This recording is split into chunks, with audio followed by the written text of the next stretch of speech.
in a way, I've been the victim of the kind of political tribalism that I write about. Like I'm just not clearly on one team, so I have to be canceled.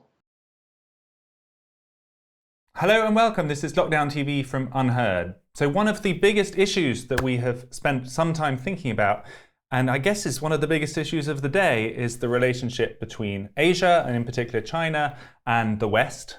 People have focused a lot on that during this past lockdown year. And within America, these same kind of questions arise about how these different cultures and different tribes should best get on together. And we have one of the world's foremost experts on a lot of that joining us today. And she's called Amy Chua from Yale. Hello, Amy. Hi, thanks for having me. So there are multiple lines into this topic for you. Other than obviously being an Asian American yourself, you've written about political tribes and how we can reconcile our natural instinct to feel loyal to our own tribe versus a more ideal way of living.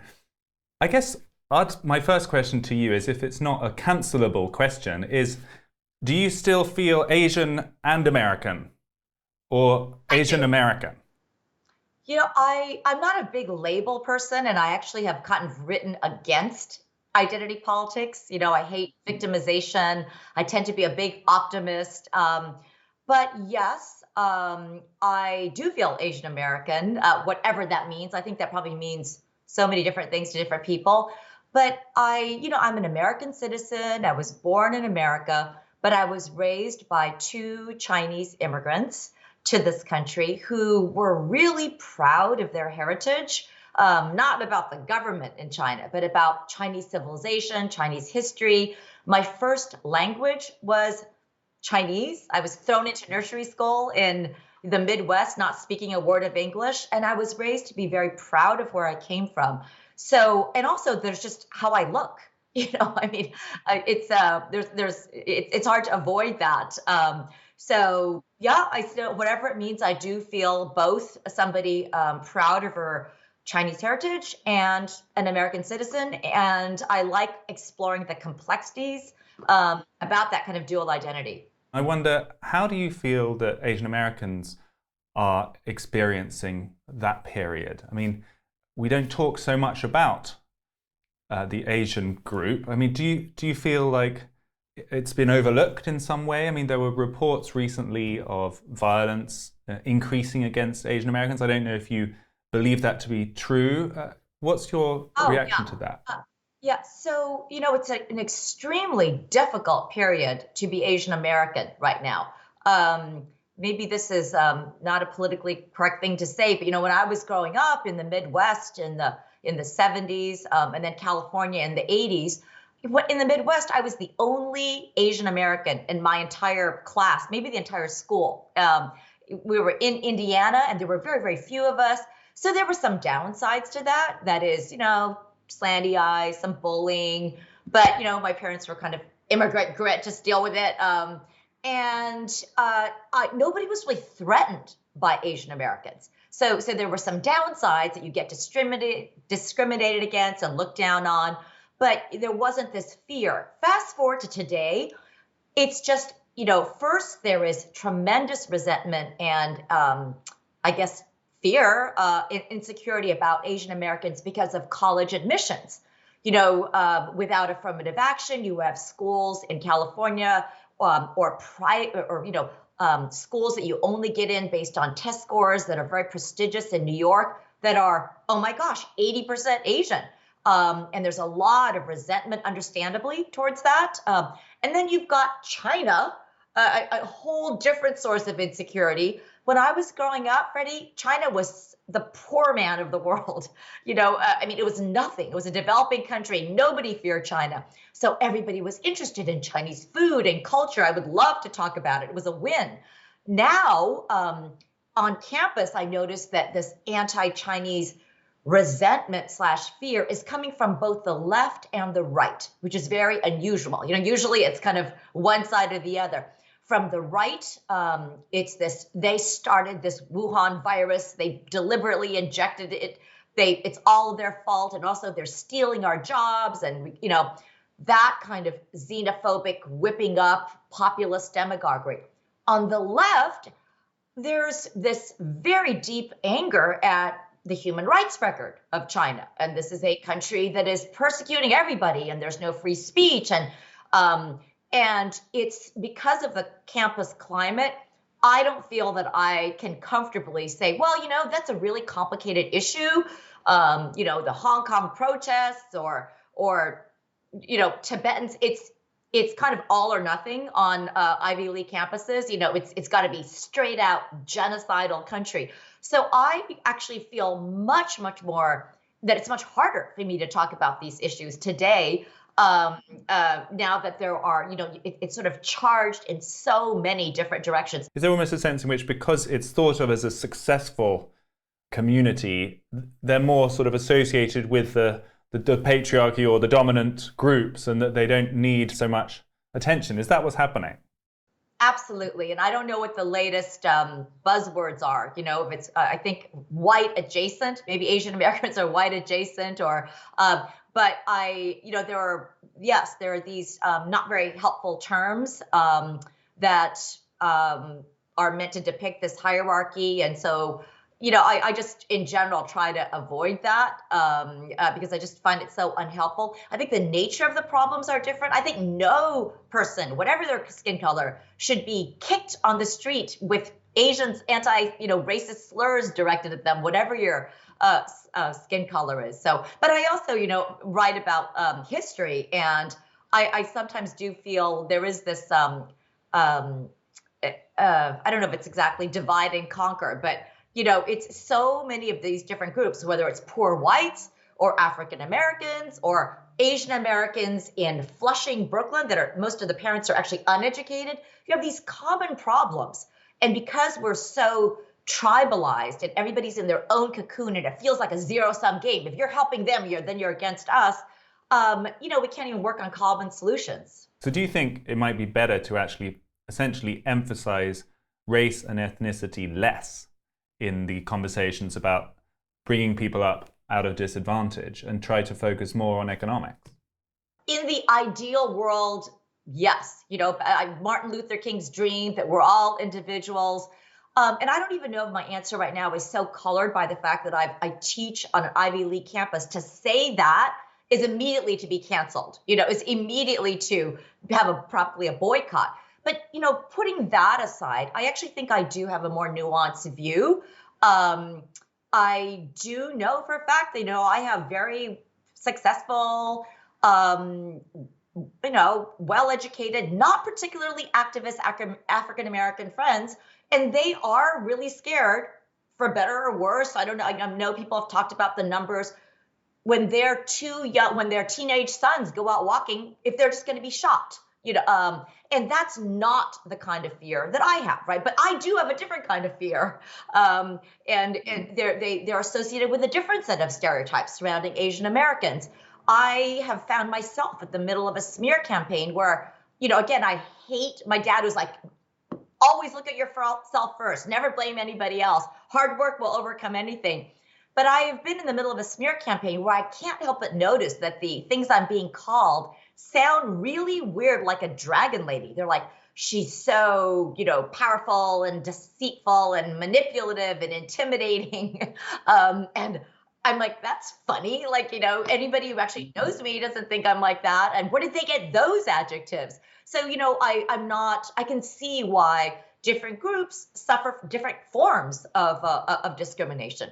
So you mentioned this current smear campaign. Let's just get it out of the way, as it were, just so that our viewers understand what you're referring to. There's been some brouhaha about whether or not you invited students to dinner parties, and there's been sort of letters and people have been upset, and I'm not sure if you'd call it a cancellation attempt, but it's nearly a cancellation attempt. I was having a very good semester. I'm a pretty popular professor. My classes are, you'll like this. It's the only class at Yale Law School where you have both conservatives and liberals actually in the same class talking. And I work really hard at that, and I'm very proud of it.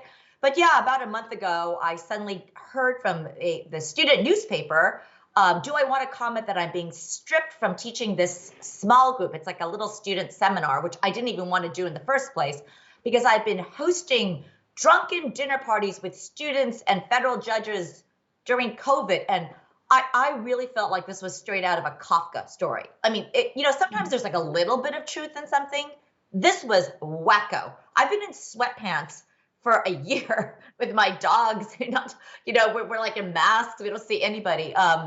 And to make a long story short, it was a relatively small group of students who maybe saw some texts of other people, cut and pasted, and I did something I've never done before. I fought back. I've always been a team player at my school. I was so outraged because I emailed the dean and I said, "Are you going to stand by me? This is ridiculous." And instead I was interrogated. This is the time to come candid. Have you had these dinner parties? And so I ended up writing a letter explaining that there were absolutely no dinner parties and it's ridiculous that I had to hear this from the Yale Daily News. And I tweeted it, which is my Gen Z daughter said that I should do that to correct the narrative. I was just never done that before.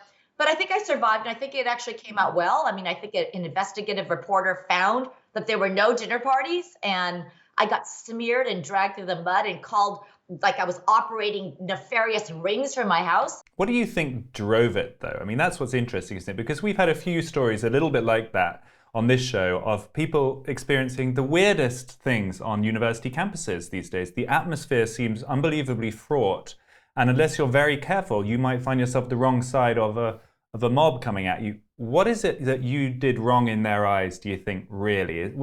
What is it they've got against you? Well, it's perfect for the themes of this interview because I think it's all the things that we're touching on. First, in 2018, I published an op-ed that I don't think should have been controversial, but it was a op-ed praising the mentorship of then Judge Brett Kavanaugh, who became a justice on our Supreme Court. It was before all the controversy about sexual harassment came out against him. But I stand by that. I just said he has mentored so many of my women students. After that, I basically had a target on my back. It was just lack of reason. I was part of this complicit misogynist facilitating all this stuff. And since 2018, it's just been like that. Some students will not take my class. I see horrible things about myself. Secondly, I write about political tribalism. I hate identity politics. And I on my syllabus, I have this big banner that basically says this class seeks to promote lively discourse among people of all political views. Don't take this course if you're not, if that's going to bother you. And colleagues of mine had said, "Oh my God, if you do that, you'll get 3 people." But 120 people signed up, and it's very popular. So that's going very well. But some people don't like it. Some people think that if you are not on one tribe or the other and just, saying that the other half of the political world in America is Nazi, just un-American, racist, then you are doing both siderism or whatever, and that you're not. So I think that is part of it, that I am not towing the line. I have various positions, some on the left, some on the right. And finally, related to the Asian American theme, and I've never gone there, Freddie, I have to tell you, if you had asked me all my life, I would never say discrimination. But it's weird, like there's this thing about me being really powerful and placing so many students, and I'm intimidating students. And when I look around, there's so many colleagues of mine of all other ethnicities who are doing way more. They're hosting dinner parties. They place way more students. They say egregious things. So I do wonder, why do I keep being the subject of this? I'm not saying one way or the other, but I will say that my Asian American students think it's a form of, I think the term is implicit bias. So that's kind of, in a way, I've been the victim of the kind of political tribalism that I write about. Like, I'm just not clearly on one team, so I have to be canceled. And I guess the last year has made all of this more intense as well, hasn't it? I mean, I know that, as you mentioned, the virus emanated from China, the policy of lockdowns and having such a kind of interventionist approach to try and contain the virus also came from China. And a lot of people definitely feel that the West is behaving more Asian suddenly, in that they are, as a government, they're more happy to control more of their citizens' lives, basically. What's your position on that? Do you think there's some truth in that, or? Yeah.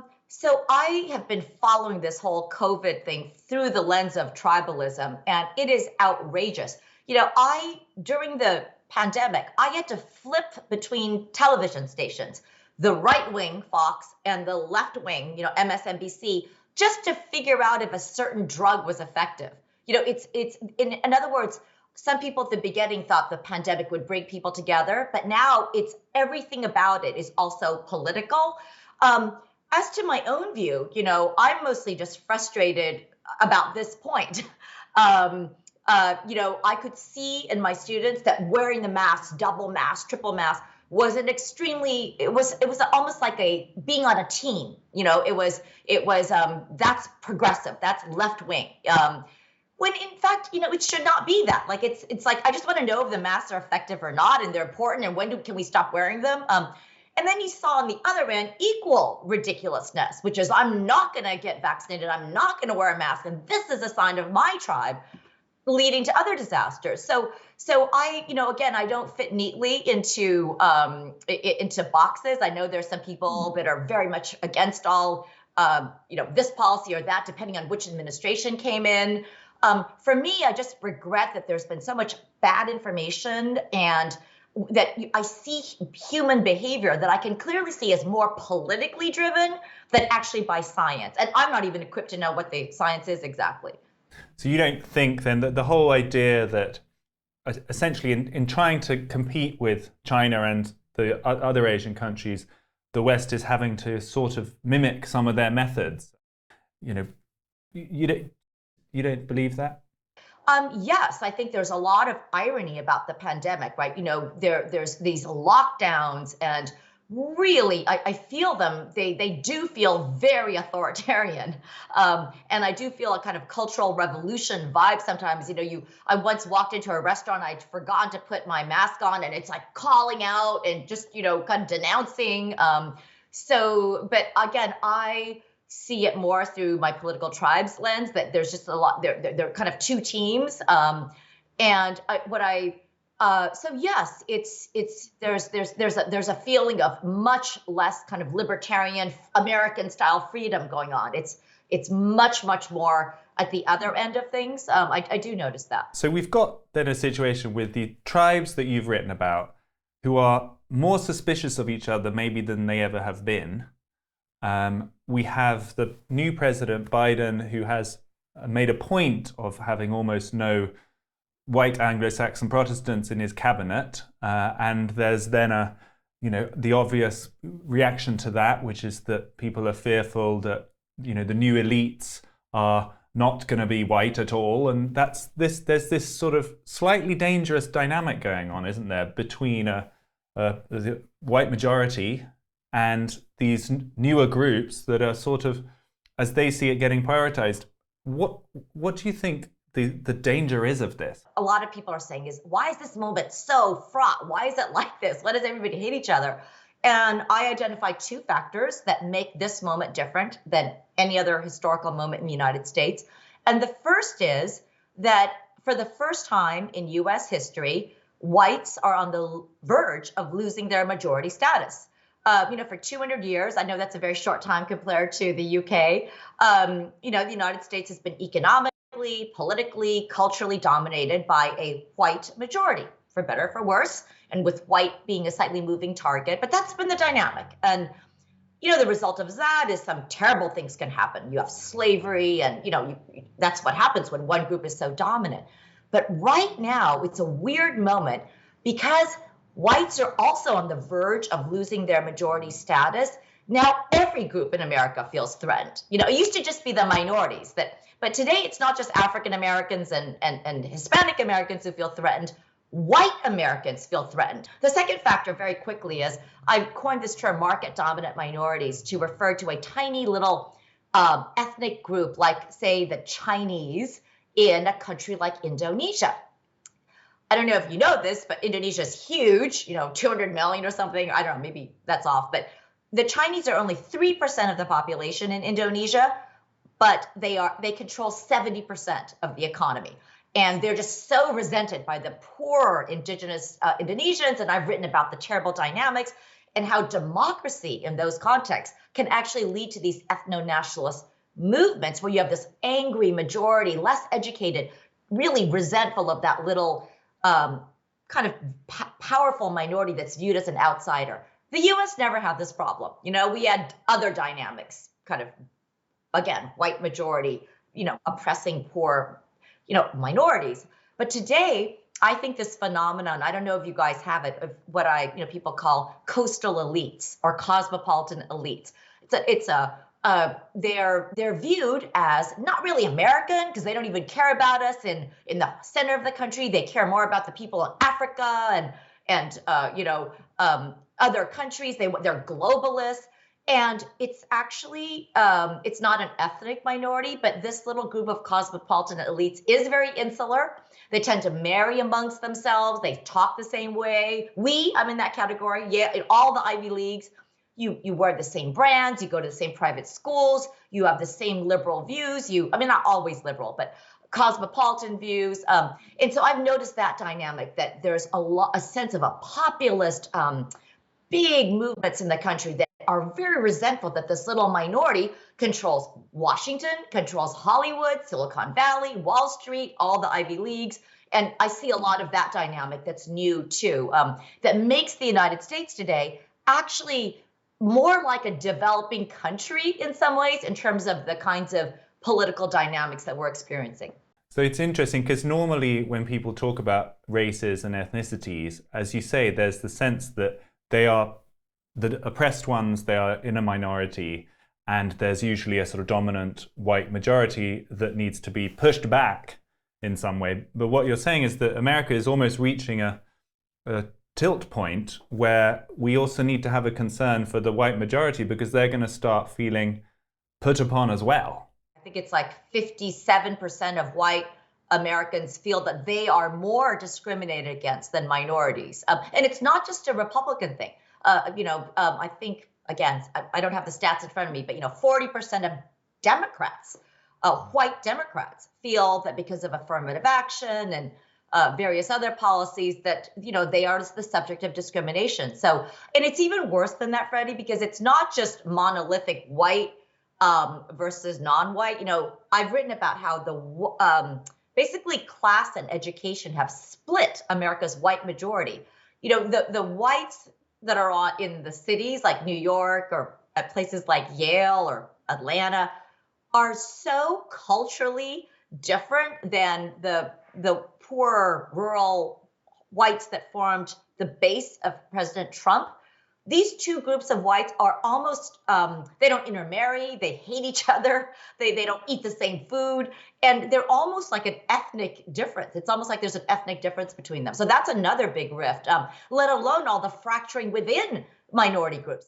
So, I guess I come back to the idea then that wouldn't the only way to soothe these distinctions be to talk about them less somehow? Because there's always going to be a new subgroup, and if we're trying to reach equity, this phrase that gets used a lot, and we're constantly tracking everything and trying to make sure that everyone is in the right proportions in all of the right boxes, everyone is always going to feel somewhat put out for some reason or another. They're underrepresented or overrepresented. Wouldn't it be better to just track it less and chill out about it? I know exactly what you mean, and I love the ideal of the liberal cosmopolitan dream where we're all just, not any color. But I've written about this other concept, what I call a supergroup. This is a little bit of an alternative to what you're proposing, but very consistent in spirit.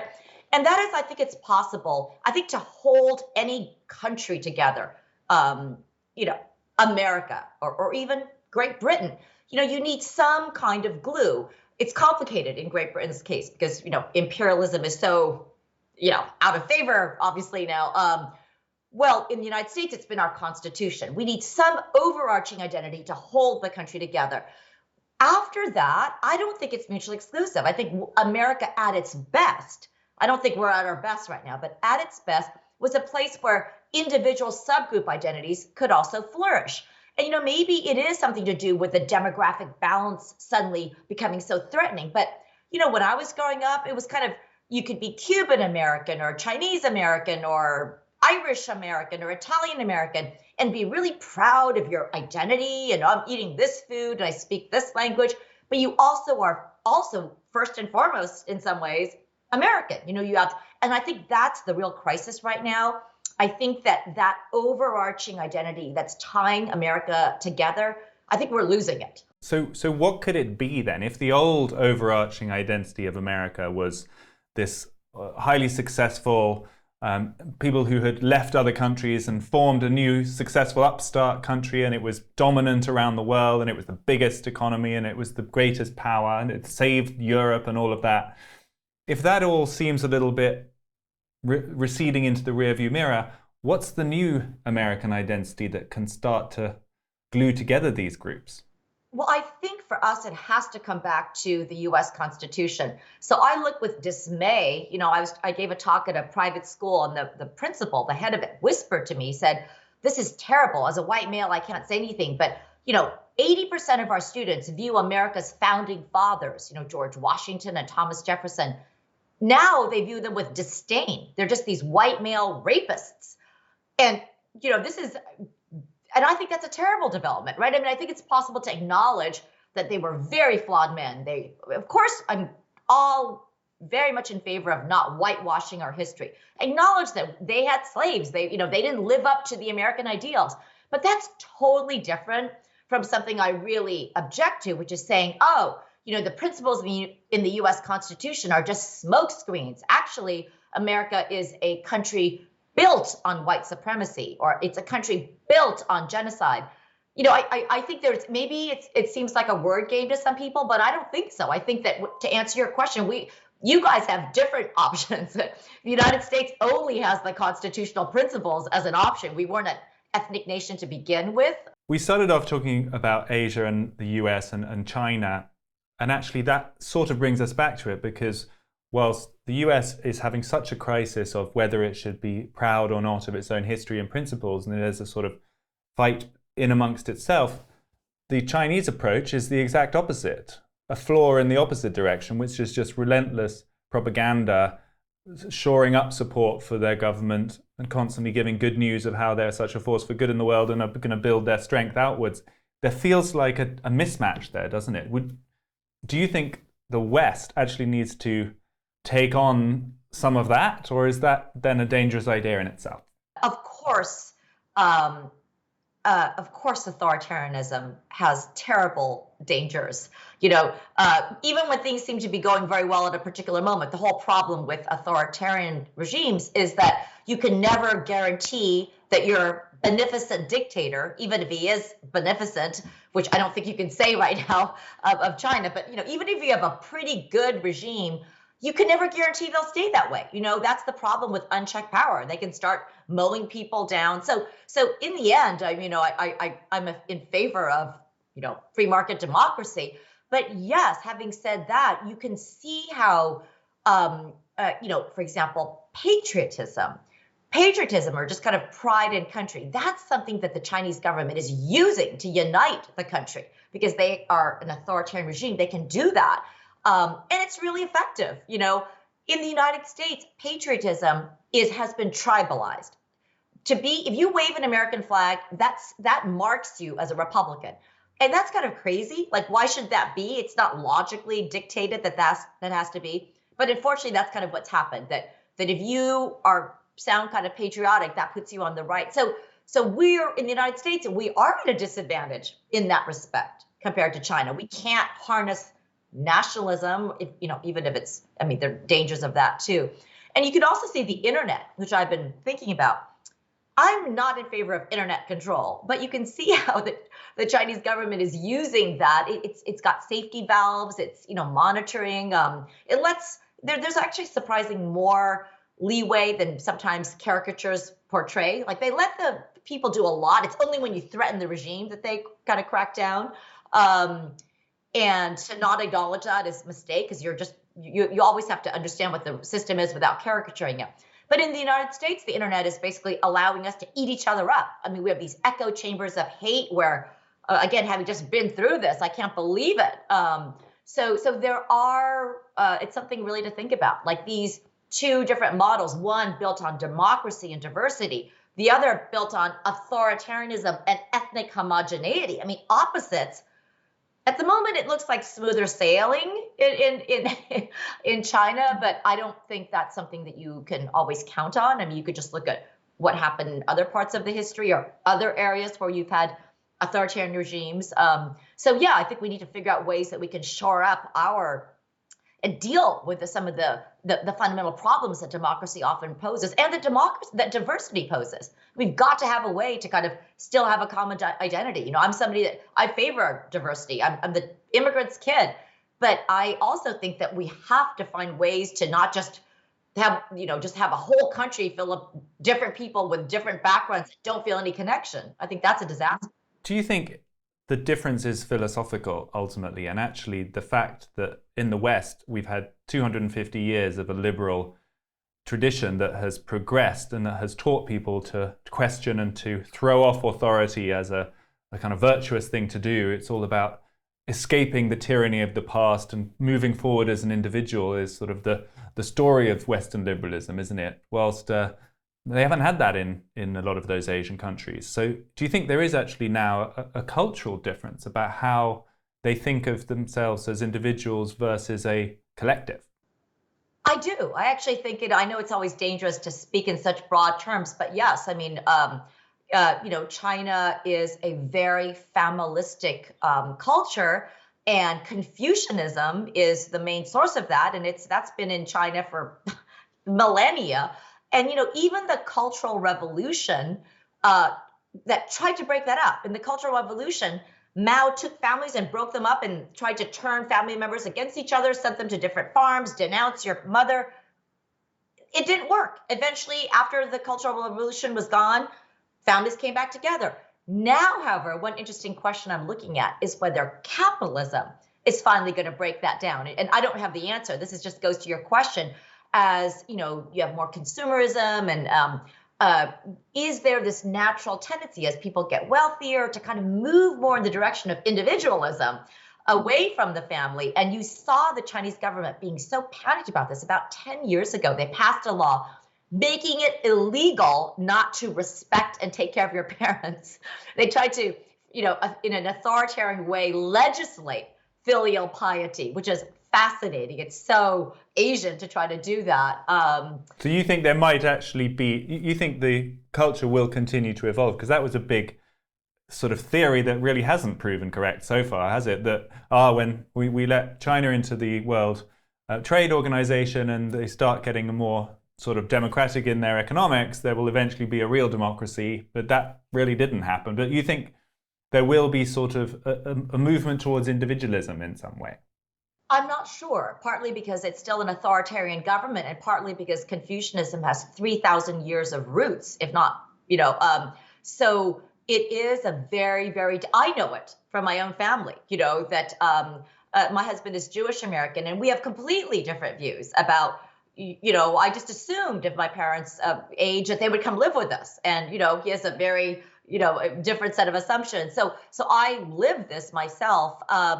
And I think it's hard to know. I mean, I think that the Chinese government recently very consciously brought back Confucianism after years during communism where they tried to make it go away.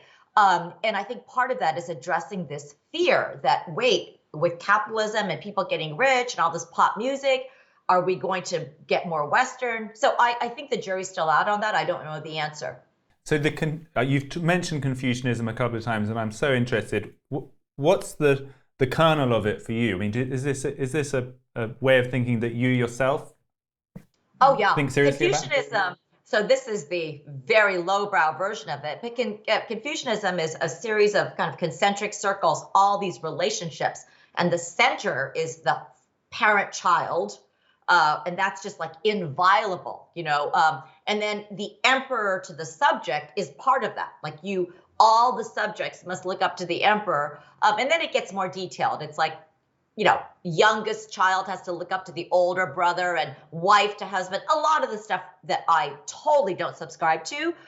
But this filial piety thing, which at the larger level is subject to emperor, is a deep strand in that. So when I was growing up, when I got to law school, it was really hard for me because when I was growing up, my parents said, always respect your elders. Your teacher is always right, and that's and it made me a good student. And there's some really nice things about that too. I don't want to make fun of it because, sometimes I see in America, we have the opposite problems. There's no respect for your teachers. But then when I got to law school, I remember a law professor called on me and said, Amy, you've read this judicial opinion. Do you agree with it or not agree with it? And all my classmates had their hands up. They had all these views. And I had no view. I was like, a judge wrote it. It must be right. So I had to train myself. It took me a while to kind of change my thinking. So that's what I mean by culturally ingrained. Like you don't even know. And it's not bad or good. Like part of me loves the idea of respect for authority. But not too much to the point where you just respect an authoritarian leader no matter what they're doing. It does sound conservative, doesn't it? I mean, that's what's sort of ironic, because we think of China as this sort of communist left-wing center, but actually those kind of impulses, respect for the family, respect for authority, is really traditionally a kind of right-wing. I guess so. I've always thought that it shouldn't necessarily be that way. I've had talks with progressive friends, like, I wonder why in the United States, things like, national security or family values, why did that get associated with the right? But I think you're right that it has right now. So in that sense, yes, these are more conservative values.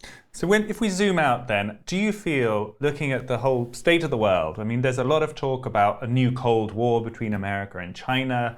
There's a lot of internal tension, as we've been talking about, within the US. Do you feel like there is a way out and that we're going to reach a new kind of harmony at some point? Or do you just see a road to more and more tension and more division? I hate ending on an I don't know.